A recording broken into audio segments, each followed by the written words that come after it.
Hello बच्चों, कैसे हो आप सब। आज हम सबसे इम्पोर्टेंट टाइम टॉपिक डिस्कस करने वाले हैं। क्लास 10 का light chapter, light and reflection and refraction, जो कि इलेक्ट्रिसिटी मैग्नेटिक इफेक्ट के बाद जाता है। ठीक है। इस चैप्टर में, लाइट चैप्टर में बेसिकली जो है लाइट रिफ्लेक्शन और रिफ्रैक्शन, चैप्टर का जो नाम है लाइट रिफ्लेक्शन एंड रिफ्रैक्शन। ठीक है। तो प्यारे बच्चों, यहाँ पे जो सबसे पहला हेडिंग है कि हम भाई जानेंगे कि व्हाट इज लाइट। भाई जो कि सबसे बेसिक कॉन्सेप्ट होता है कि लाइट होता क्या है, सबसे इंपॉर्टेंट पॉइंट। लाइट क्या है? Light is a form of energy which help us to see the objects our surroundings. तो ये बहुत ही कॉमन चीज है कि जैसे भाई हमारे आसपास जो भी चीजें पाई जाती है देखने में, जो हम यूज करते हैं लाइट को। ठीक है ना। तो light is a form of energy. अब नेक्स्ट पॉइंट जो होता है, जैसे देख लीजिए कि ये डेफिनेशन है, डेफिनेशन बहुत जरूरी है। मान लीजिए आप सब कुछ पढ़ लिया, आपसे कोई पूछ दिया व्हाट इज लाइट, आपको लाइट ही नहीं पता। लाइट एक फॉर्म ऑफ एनर्जी होती है जो हमें हमारे चारों तरफ पाए जाने वाले ऑब्जेक्ट को देखने में हेल्प करता है। प्रॉपर्टीज ऑफ लाइट की बात करें तो प्रॉपर्टीज में पहला प्रॉपर्टी होता है light is an electromagnetic wave. Light is an electromagnetic wave. कैसा वेव होता है? Electromagnetic wave. इसका मतलब ये होता है, मीन्स नो रिक्वायरमेंट। इसका मतलब लिख सकते हो, मतलब means no require no requirement of medium, no requirement of medium to travel from one place to another place, from one place to other place। ठीक है प्यारे बच्चों, तो ये ध्यान रखिएगा, लाइट को एक प्लेस से दूसरे प्लेस तक जाने के लिए किसी भी मीडियम की रिक्वायरमेंट नहीं होती, क्योंकि लाइट एक इलेक्ट्रोमैग्नेटिक वेव होता है। ठीक है स्टूडेंट, इसको पहले आप अच्छे से नोट कर लीजिए, फिर आगे हम आपको और डिटेल में इसके बारे में डिस्कस करते हैं।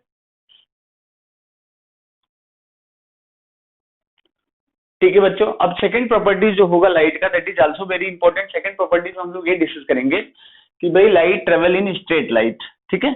सेकंड प्रॉपर्टी हम ये लिख सकते हैं, light travel in a straight line. ठीक है, स्ट्रेट लाइन। ठीक है, this is also very important topic, इसको ध्यान रखिएगा, light travel in straight line. ठीक है बच्चों। थर्ड जो पॉइंट होता है, this is also very very important topic, light travel in straight line. उसके अलावा लाइट का जो सबसे इंपॉर्टेंट पॉइंट होता है, that is also very important, कि भाई लाइट में the speed of light, the speed of light in air और वैक्यूम, VACWM, वैक्यूम माने होता है नो एयर, याद रखना, no air, is 3 into 10 power 8 metre per second. ये वैल्यू याद रखिएगा, बहुत हेल्प करेगा क्वेश्चन को सॉल्व करने में। और स्पीड ऑफ लाइट को C से डिनोट करते हैं, जहां C बराबर 3 into 10 power 8 metre per second लिखा होता है, जो कि इंपॉर्टेंट है, इसको याद रखिएगा। नेक्स्ट प्रॉपर्टी जो होता है students, light is of dual nature. Dual माने दो, ड्वेल माने होता है टू। ठीक है, ड्वेल नेचर। तो आप कहोगे सर कौन कौन सा नेचर? दो नेचर वो कौन कौन सा है? तो पहला नेचर होता है वेव नेचर, जो कि हम लोग अभी कंसिडर करते हैं, वेव नेचर। ठीक है। और उसके अलावा एक नेचर होता है, इसे बोल लेते हैं पार्टिकल नेचर, पार्टिकल नेचर। इसमें हम लाइट को पार्टिकल मान के स्टडी करेंगे। ठीक है।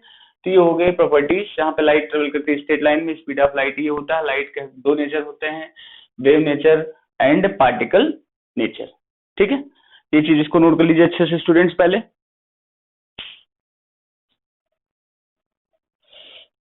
ठीक है बच्चों, एक और सबसे इंपॉर्टेंट पॉइंट है, याद रखना, कि light cast shadow, light cast shadow. Shadow माने होता है परछाई। ठीक है, लाइट्स की वजह से परछाई पड़ती है, ये ध्यान रखना। जैसे आप खड़े हो गए, लाइट अगर पीछे जल रही है, आप ऐसे खड़े हो जाएंगे तो आपके, जैसे मैं यही बोर्ड के सामने हूँ, देखिए अगर ध्यान देखेंगे स्क्रीन पर, तो मेरी शैडो आ रहा है, हेड का शैडो आ रहा है। तो लाइट को अगर आप ब्लॉक करेंगे तो आपका शैडो जनरेट करेगा। ठीक है। तो these are the important points regarding the properties of light. Okay students, इसको आप अच्छे से नोट कर लीजिए। ठीक है। अब हम जो सबसे इंपॉर्टेंट पॉइंट डिस्कस करने वाले हैं उसके बारे में भी थोड़ा सा आपको बताएं कि अगर लाइट किसी सरफेस पे गिरता है तो क्या होगा। ठीक है, तीन फिनोमिना होगा, रिफ्लेक्शन, रिफ्लेक्शन और रिफ्लेक्शन होगा, रिफ्रैक्शन होगा और एब्जॉर्प्शन होगा। ठीक है, if light falls any surface then following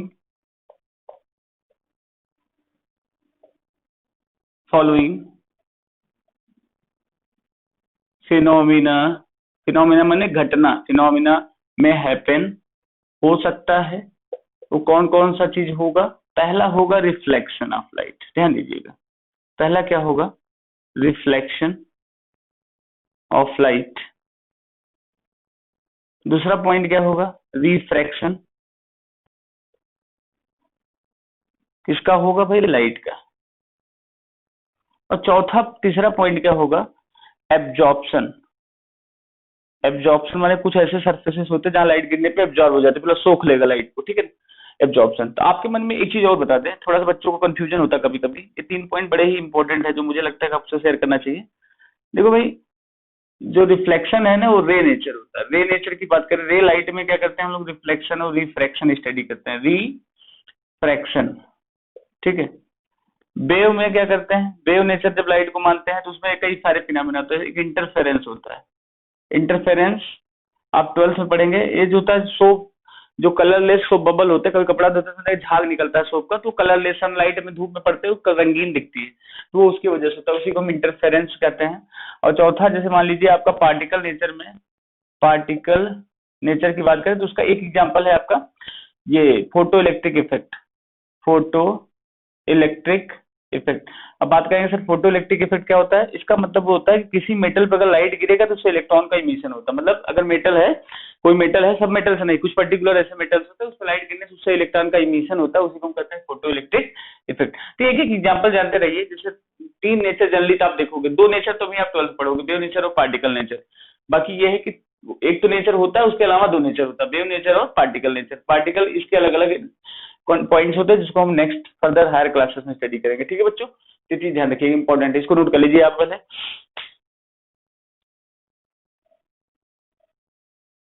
ठीक है बच्चों, अब सबसे इंपॉर्टेंट जैसे है कि अब फिनोमिना जैसे आपने पढ़ लिया कि भाई एब्जॉर्प्शन होता है, तो अब इसमें से पहला हमें जो स्टडी करना है reflection of light. Reflection of light क्या है? The phenomena bouncing back of light in the same medium from a smooth surface is called reflection. अब आप सोचोगे सर क्या होता है? कभी शाइनिंग सरफेस देखो, जैसे मिरर ले लो, उस पर लाइट ऐसे गिरा हो, देखो चमकता है बहुत तेजी से।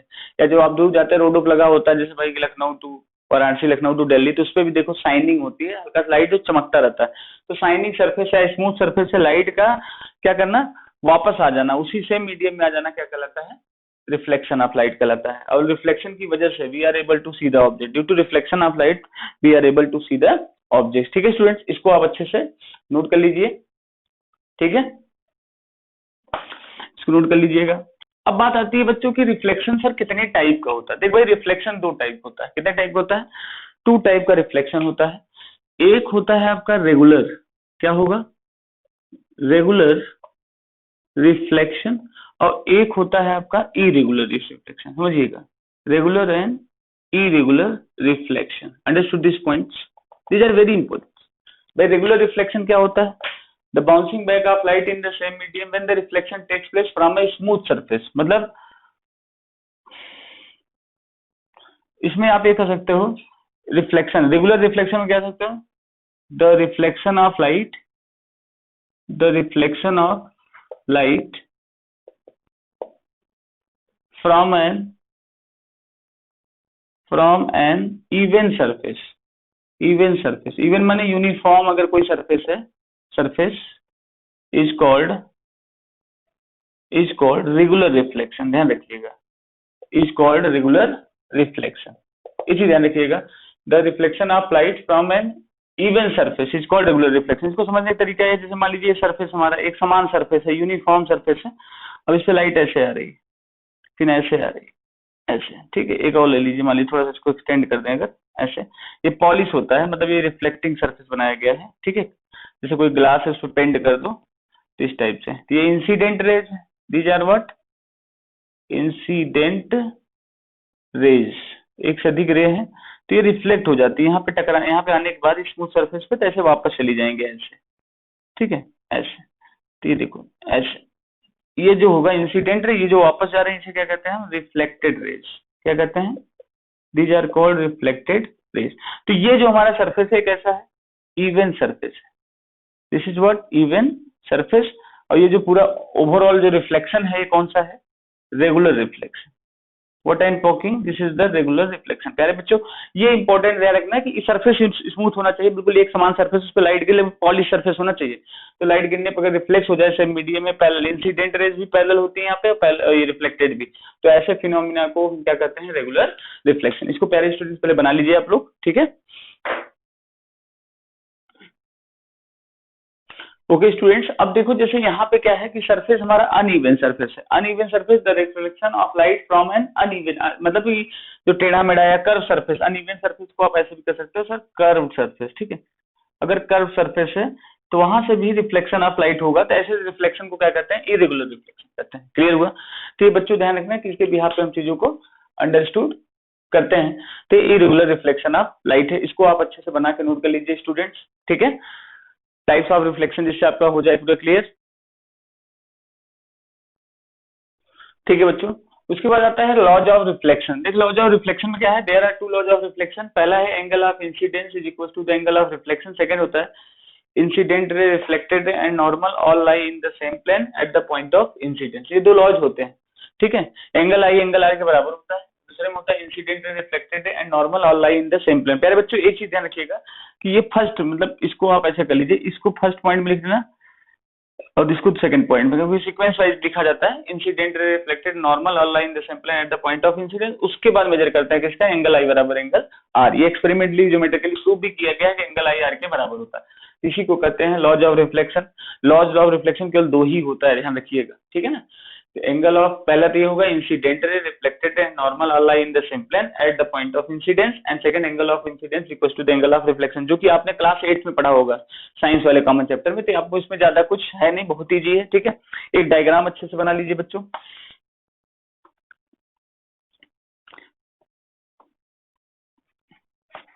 इसको नोट कर लीजिएगा जरा, हमने बोला नहीं है, ठीक है ना। तो इसे अच्छे से नोट कर लीजिएगा। डायग्राम की बात करें, देखो 3D डायग्राम बनाते हैं अगर अपन लोग, ऐसे 3D डायग्राम ऐसा, तो ये मान लो एक मिरर है। अब इसको हम क्या करेंगे, पॉलिश कर देंगे ऐसे, देखिएगा। Now this is the polished section, okay.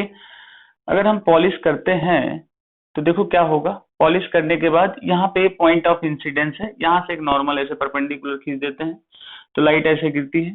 तो ये जो लाइट गिरती है ये एंगल ऑफ इंसिडेंट रे होती है, this is what incident ray. जो नॉर्मल जो एंगल बनाती है उसे एंगल ऑफ इंसिडेंस कहा जाता है।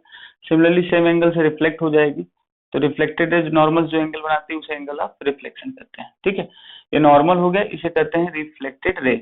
और इस वाले पॉइंट को क्या कहते हैं, पॉइंट ऑफ इंसिडेंस, ठीक है।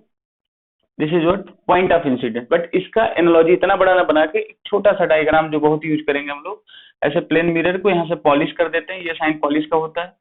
इस पे आप ऐसे नॉर्मल बना दीजिए, this will be your normal and perpendicular line होती है। यहाँ से रे जो एंगल आई होता है और यहाँ से जो रिफ्लेक्ट हो जाती है तो इसे क्या कहते हैं, एंगल आर, ठीक है।